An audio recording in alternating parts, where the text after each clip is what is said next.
depuis tout petit, on m'avait offert un album sur lequel il y avait un léopard avec Joe Dassin qui était sur des rails de train.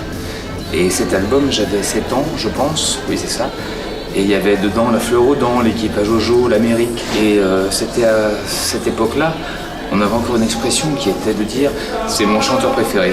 Et depuis, c'était mon chanteur préféré.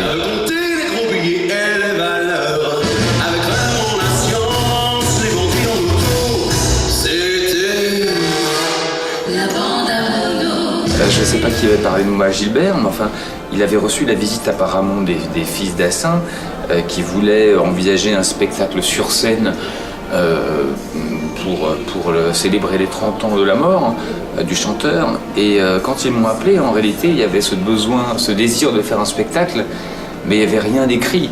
Alors moi, si j'ai hésité un petit peu, c'est non pas que ça me plaisait pas de faire chose sur Joe Dassin, mais c'était que dire, que raconter, quelle était la forme du spectacle.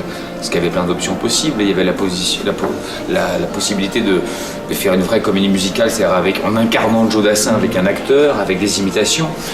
Mais ça, je le voyais pas du tout pour Joe Dassin. Autant pour d'autres, ça peut être jouable, mais bizarrement pour Joe Dassin, je sentais que c'était vraiment aller dans le mur.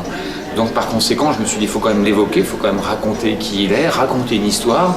Donc je crois que le public en même temps raconte une histoire, le public se voit raconter une histoire, en même temps, le plus fort quand même de Joe Dassin, au-delà de sa vie, c'est quand même ses chansons.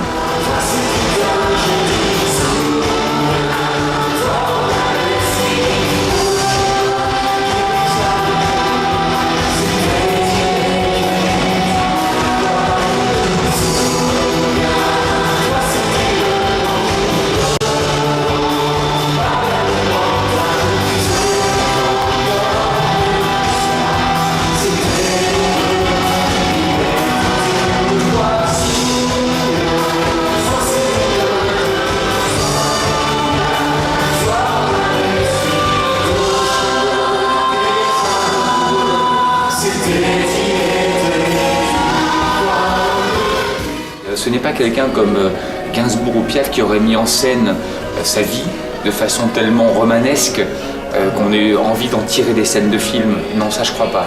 Je crois que ce qui reste de lui, puisque c'était quelqu'un d'extrêmement secret, d'extrêmement discret, bah, finalement il fallait rester sur les chansons.